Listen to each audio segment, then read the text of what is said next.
سلام كم يتصنحوا تفتواتن كبراتن تخطاتل تددبي تي في نساعد زدالنا لكم حصرتن وانا زينات تجنا لكم قريبنا لنا كتكتاتوا لنا عدمنا ايو بكندي ارسنه تبصاتهم كنفلم مسنبرتي مداو توردا صراع ومبرتا زخون كوابታት عفار تفطير زنبر فلالاي بأرقي كم استزازمت حبيروم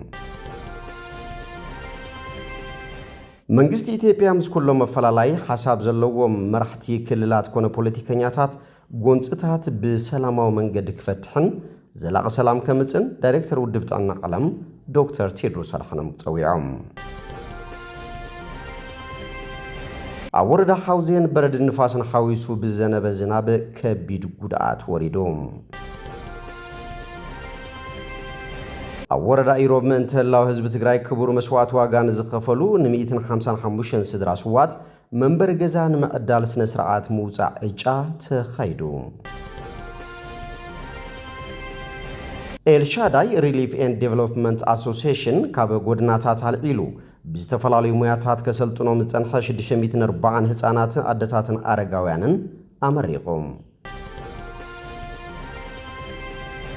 ኮሚሽን ፖሊስ ትግራይ አባላቱ አብቀርባዋን ዘካየድዎም ይጣት ሰነድን ውጽኢቶምን ገምጊሙ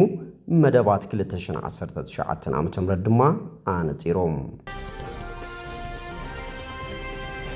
ኦማን ምስ ኢራን ኣብ ዙርያ መጻቦ ሕሩም ዝካየድ ዘሎ ዝርብ ጽቡቕ ይኸይድ ከም ዘሎ እኳ ተገለጸት ቴህራን ግን እቲ መጻቦ ሽዑ ክኽፈት ማለት ከም ዘይኮነ አፍሊጣ ናብ ዝርዝሩ ሰጊርና ኣለና ምስ ዕለታዊ ዜናታት ቢንያም ሓድሽ ሰናይ ምክትታል مسنبرتي مداو توردا صراع ومبرتا زخون كبابታት عفار تفطيرو زنبر افلالاي بأرقي كم استزازمه تገሊጾም አሞንጎ ክልቲኦም መዳውት ህዝብታት ብዝተፈጠረ ዘይምቅርዳው እቶም ነበርቲን ውስን ዓመታት ካብ ዝነበሮም ጥንኩር መሕዝነትን ምትእሳርን ወጻኢ እና ነበሩ ምጽንሖም እቲ ወረዳ ፍሊጦም እነዚህ አፈላላይ ንምጽባብን ክልቲው ጎራብት ህዝብታት ሓድነት ተጠናኺሩን ሓበራው ዓላማ ሓሊዎን ናብ ንቡር ንኽምለስ ممحدار وررات صراع ومبرتا مس مداركت አካላት እና ተረዳደን አቦ ገረባት ናይ ክልቲኡ ከባቢ በብዋና ተራኸቡን ጻዕረታትና ገብሩን በመምጾም እቲ ጸገም ክፍትሐም ኻሉ ተገሊጹሎም ናይ ዙጺ ድማ ህዝብን ህዝቢ ናብ ዕዳጋና መጹ ረኽቢ ጀሚሮም ከም ዘለውን ዘፈር ሰላም ጸጥታን ወረዳ ጽራዕ ወምበርታ እዚ ሰላም ውሕስኑ ዝተረጋገጸ ንኸውን አጠናኺሩ ከም ዝሰርሕን ሓቢሮም አብዛር ከሰላም ዑዙዛ በርክቶ ዝነበሮም ከም አርሚ 92 ኮር 3 ካቶሊካዊት ቤተክርስቲያን አድግራት መካነ ኢየሱስ መቀለ አርአያ ዘሪሁን አደታትን ህፃናትን ተወለድቲ 3 አድዴሳን ካልኦት ተወለድትን ፈተውትን እትኸባቢ ልዑል ክብሪ ከም ዘለዎ መግላጹ ርክብ ሓበሬታ ወረዳ ጽራዕ ወምበርታ ጸብጺቦም መንግስት ኢትዮጵያ ምስኩሎም አፈላላይ ሐሳብ ዘለዎም መራሕቲ ክልላት ኮነ ፖለቲከኛታት ጎንጽታት በሰላማዊ መንገድ ይክፈትሕን ዘላቕ ሰላም ከምጽን ዳይሬክተር ውድብ ጥዕና ቀለም ዶክተር ቴድሮስ አድሓኖም ጸዊዖም ዶክተር ቴድሮስ አድሓኖም ኣብ ማሕበራዊ መራኸቢ ፌስቡክ ገጾም ኣብ ዘርግሕዎ ጽሑፍ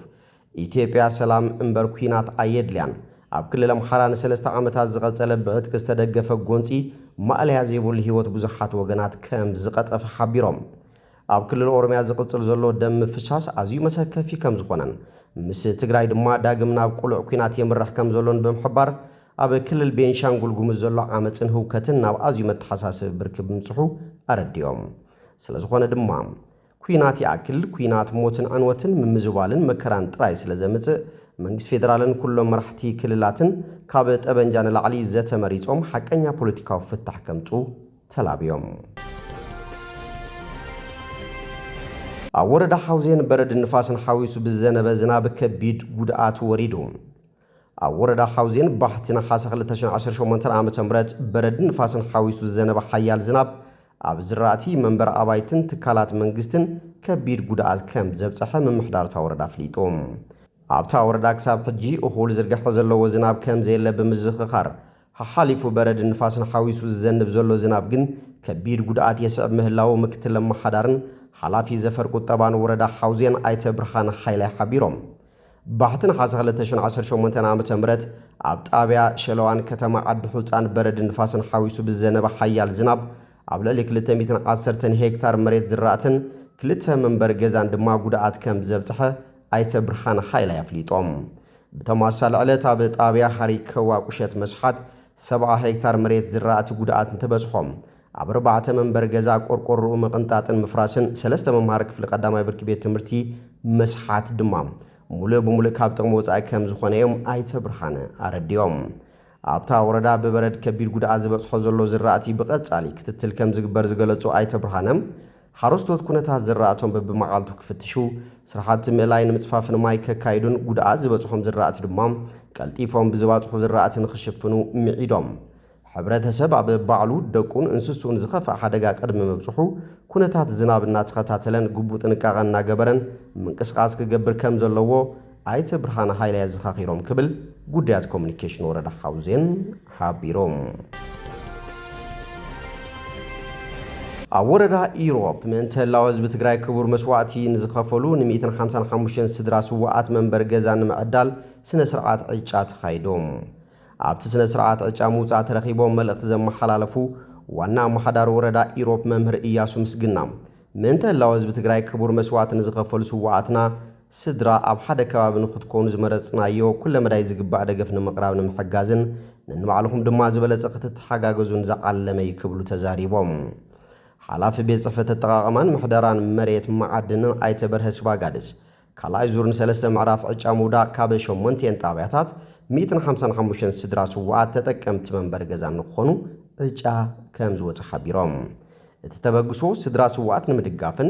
ንመስዋዕቶም ክብሪ ንምሃብን ዝዓለመ ከምኡውን ዝግባእ ኣኽብሮት ንምሃብ ዝተወሰደ ሓደ ስጉምቲ እዩ ስለዚ ኩሉ ማሕበረሰብ ክብሪ ስዋዓት ብተግባር ምዕቃብን ኣብ ጎኖም ምዃኑ ሓላፍነት ኩሉ ሕብረተሰብ ምዃኑ ፈሊጡ ክብሪ ስዋዓት ኣብ ተግባር ምርጋጽን ስድራ ቤቶም እውን ዝተረጋግዐ ናብራ ክህልዎም ክንሰርሕ ኢና ክብሉ ወሲኾም ገሊጾም ከም ጸብጻብ ርክብን ሓበሬታን ወረዳ ኢሮብ ኤልሻዳይ ሪሊፍ ኤንድ ዴቨሎፕመንት ኣሶሲዬሽን ካብ ጎደናታት ኣልዒሉ ብዝተፈላለዩ ሙያታት ከሰልጥኖም ዝጸንሐ 640 ህፃናት ኣደታትን ኣረጋውያንን ኣመሪቖም ንተመረቕቲ ሰናይ ትምኒቶም ዝገለጹ መስራቲ ዋና መኻረን ኤልሻዳይ ሪሊፍ ኤንድ ዴቨሎፕመንት ኣሶሲዬሽን ኣይተ የማነ ወልደ ማርያም ህፃናትን ኣረጋውያንን ካብ ጎደናታት ኣልዒልካ ናብ ስራሕ ንምእታው ምትሕብባር ከም ዘድሊ ገሊጾም ኣብ ቀጻሊ ምስ ካልኦት መዳርግቲ ኣካላት ብምዃን ህፃናት ትግራይ ኣብ ጎደናታት ዘይወድቁሉ ዕድል ንምፍጣር ከም ዝሰርሑ ድማ ቃልኣት እዮም ደቅኹም ኣትመውዚ ዘለኹም ወለዲ ጀጋኑ ወለዲ ኣዴታት ኣቦታት ከምኡውን መናእሰይን ህፃናትን መንግስትናን ህዝብናን ዓበይቲ ዘለኹም ብጸሎትኩም መናእሰይ ዘለኹም ከዓ ብጉልበትኩም ህዝብናን መንግስትናን ክንሕግዝ ክንጽሊ ክነበራታትዕ ኣብ ልለናዮ ኮይና ኩልየና መልእኽተይ የተሓላለፍ ዳይሬክተር ትምህርትን ስልጠናን ኤልሻዳይ መምህር ተስፋይ ኣጽብሃም እቶም ተመረቕቲ ካብ 7 ክፍላተ ከተማ መቐለ ዝተውጻጻ 189 ኣደታት ምስ 367 ደቀን 215 ኣረጋውያን 134 ህፃናትን 102 መናእሰይን እንትኾኑ እቶም 640 ስልጠና ዝወሰዱ ምዃኖም ድማ ኣብሪሆም ካብ ስነ ልቦናዊ ሕይወት ብተወሳኺ ብምርባሕ ድርሆ ብምርባሕ ጤለ በጊዕ ምስንካትን ምክፍፋልን ባንን እንጀራን ስራሕቲ ጄሶን ስራሕቲ ንግድን ኤሌክትሮኒክስን ን3 ወርሒ ዝተዋሃቦም ስልጠና ከም ዝዛዘሙ ድማ ገሊጾም ንህፃናትን ኣደታትን ምክንኻን ምሕጋዝ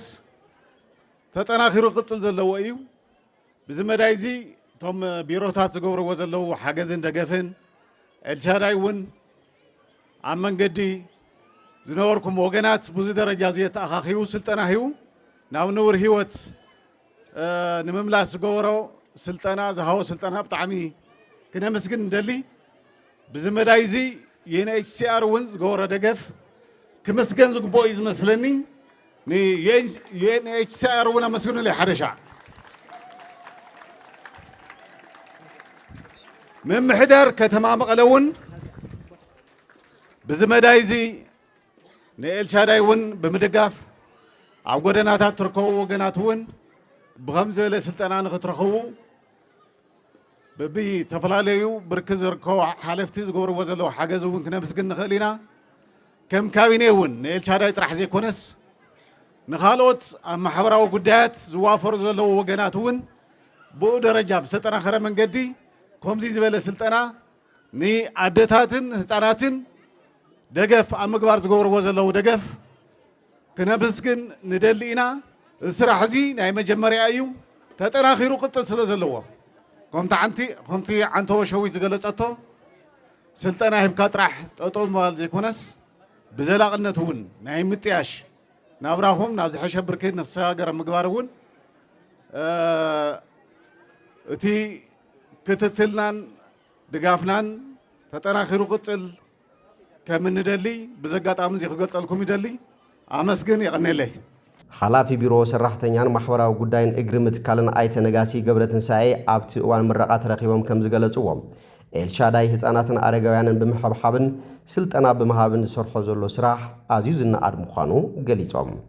መንግስቲ ጉዳይ ህፃናትን አረጋውያንን ዋና አጀንዳኡ ገይሩ ምስ ኤልሻዳይ በሐባር ከም ዝሰርሕ ድማ ሓቢሮም ናይ ህፃናት ናይ ወለዲ መሐብሐብን ስልጠናን ካብ ዝግባእ ላዕለይ ክብረቶ ኣለኒ ከምዚ ኢሉ ምሕሳብ ዓብይ ሓሳብ እዩ በተለይ ድማ ንትግራዋይ ብምዃኑ عبي لبنا له الكاخ السدي كالي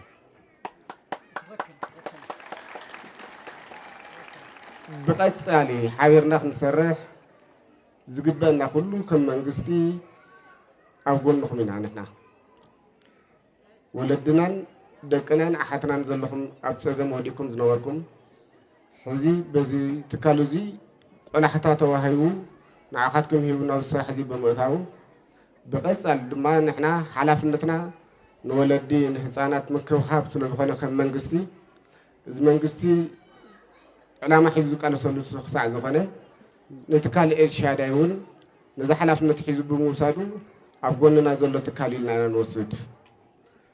لبزي حيزو نقصالي تخرتنا ابخامو ولدي كساب تحتي ابغونكم كينم كسور حيزو قبع حرسب كمعول الله كتتل كنقولنا تحس تجمعوا دولار ما بقصالنا توصلوا لكم نتتكال كن دقيمة إذا مسكين يغني الله حلافة بيرو قداي دكانسيو تግራይ ወይዘሮ ሸዊት አዲሱ ትማሊ ኣብ ጎደና ነይረን እኹል ናይ ሞያን ሕውየትን ስልጠና ረኺበን ናብ ስራሕ ከኣትዋ መኻለን ብምስጋን ንኻልኦት እውን መርኣያ ክኾና ማዕዳ ቅሪበን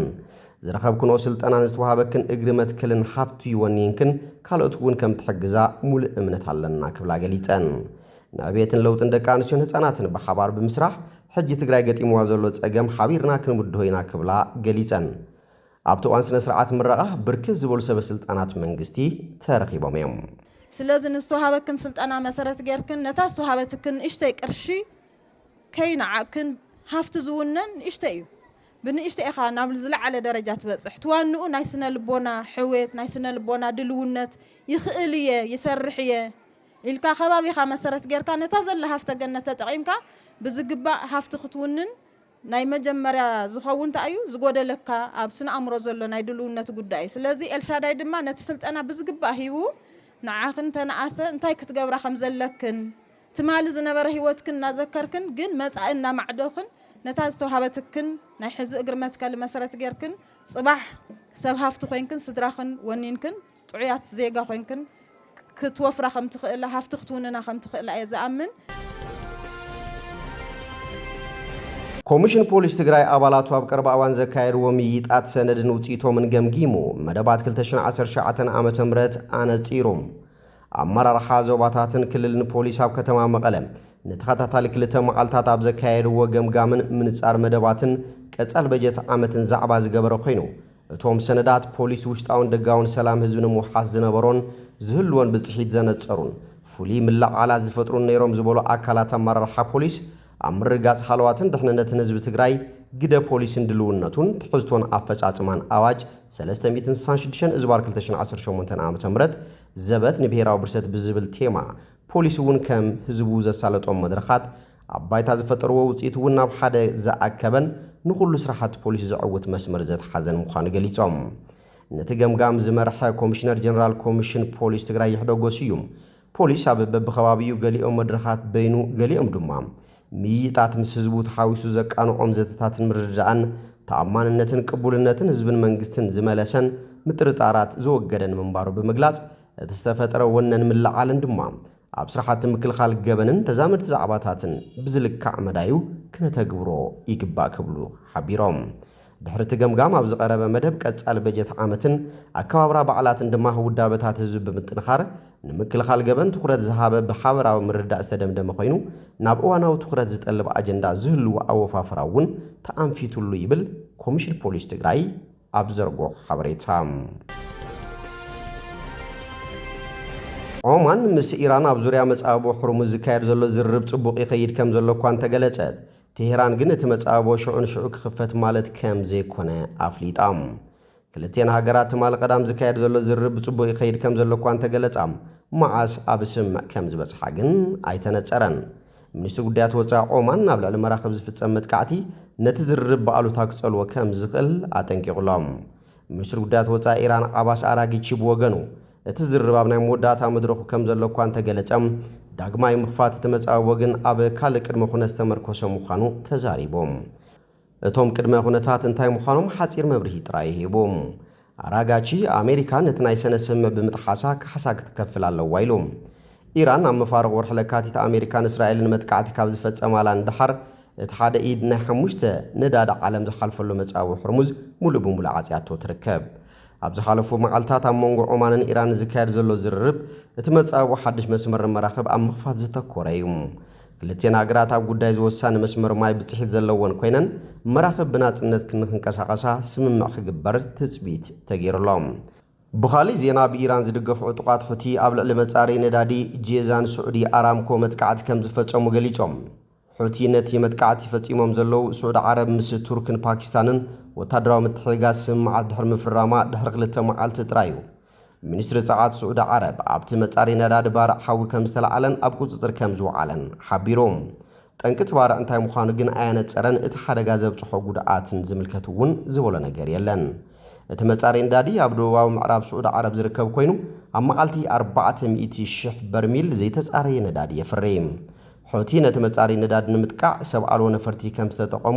ወሃብ ቃልቲ ጉጅለ የሕያ ሳረ ኣብ ኤክስ ገጹ ኣስፊሩሎም ኢራን ንመሻርክታ ጉጅለ ሁቲን ካብ ምውላዕ ግጭት ማእኸላይ ምብራቕ ጀሚሩ ኣብ ልዕሊ ስዑድ ዓረብን ካልኦት ሃገራት ወሽመጥ ዓረብን መጥቃዕቲ ክካይዱ ጸኒሖም ኣለዉ ኣብ ልዕሊ መራኸብ እውን ገደብ ኣንቢሮም ዋና ካየዲ ስራሕ ኣራምኮ ኣሚን ናስር ኣብ ዝሓለፈ ሰሙን ኣብ ልዕሊ መሳለጥያታት እቲ ኩባንያ ዝፍጸሙ መጥቃዕትታት ስዒቡ መስርሕ ምፍራይ ከም ዝተኣጓጎለን ኣብ ዝሓፀረ እዋን ምፍራይ ከም ዝመለስን ገሊጹ ነይሩ ኩባንያ ኣራምኮ ኣብ ዓለም ተዛዓበየ መጻረዪ ነዳዲ ምዃኑ ጸብጻባት ይሕብሩ መጥቃዕቲ ኢራን ሕጽረት ዓለም ለኻዊ ቀረብ ነዳዲ ምፍጣሩ ስዒቡ ብዓርቢ ስዑድ ዓረብ ምስ ቱርክን ፓኪስታንን ወታደራዊ ምሕዝነት ፈሪማላ ብመሰረት እቲ ሓበራዊ ስምዕ ዝኾነ ይኹን ኣብ ልዕሊ ሓንቲ ካብተን 3 ሃገራት ዝፍነው መጥቃዕቲ ኣብ ልዕሊ ኩለን ከም ዝተፈጸመ ክቁጸር እዩ ወሲኹ ድማ እዚ ውዕል ሓበራዊ ምክልኻል መካ ዝኾነ ይኹን መጥቃዕቲ ንምዕጋት ዓቕሚ ሕድሕዳዊ ምክልኻል ንምሕያል ዝዓለመ ምዃኑ ገሊጾም ባርከስ ፍትዋትን ክቡራትን ተኸታተልቲ ደደቢት ቲቪ ነሰዓት ዘዳልናልኩም ዜናታት ነዚኦም ይመስሉ ስለቲ ምክትታልኩም ኣመስጊና ብኻልኦት ሳብ ንራኸብ ሰሰናይ ንዓኹም